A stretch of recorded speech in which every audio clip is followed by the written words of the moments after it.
Hi, my name's Kate Lathrop. I'm the program director for the San Antonio Breast Cancer Symposium, and I'm here with my colleague, Dr. Debra Pratt from Texas Oncology. It's a pleasure to be here today at the meeting.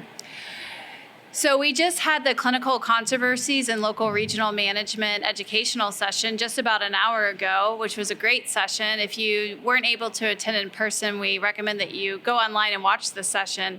So Dr. Pratt, what really inspired you to come up with this session and plan it? Kate, it was a great session. It was really born out of what we see in Tumor Board. So in Tumor Board, we talk about controversies in local regional therapy.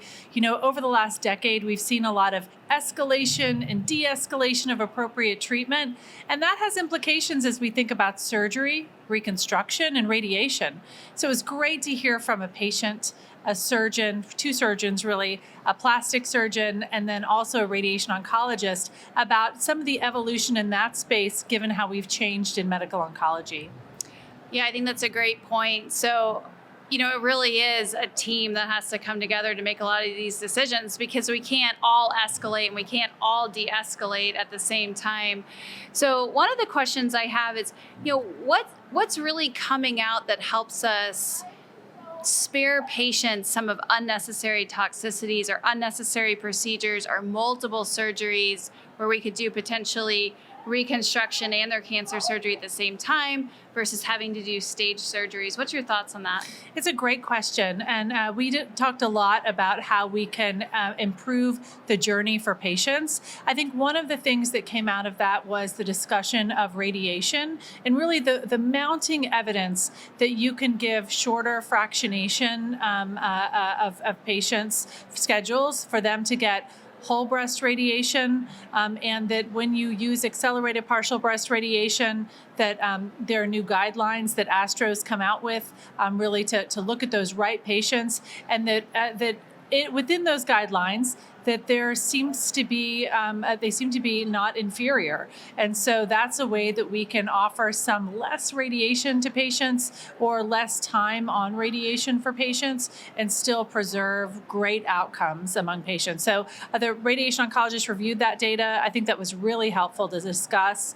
There was also an interplay between the multidisciplinary discussions that we had that was important. When do you use radiation to reduce risk? And when can you do less surgery, particularly around the nodal space in the axilla? How do you manage the axilla?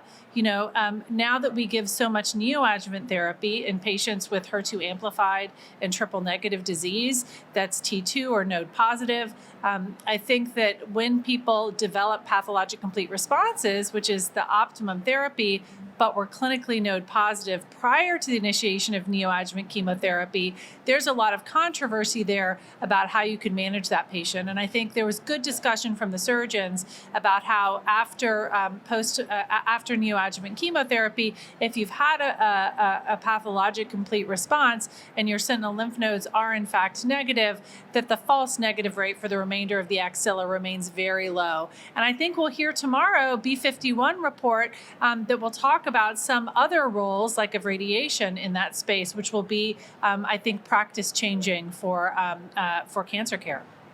Yeah, so a lot of great discussion, talks, and original scientific trial presentations here at SABCS 2023, really focusing on de-escalating in local regional therapy and trying to find the right balance. So please take time to watch it. I think it's time well spent. I think you'll find you will have a lot more information as you approach your next tumor board and support your colleagues. Absolutely. Well, thank you, Dr. Pratt, for stopping by our booth. My pleasure. Thanks. Thank you, guys.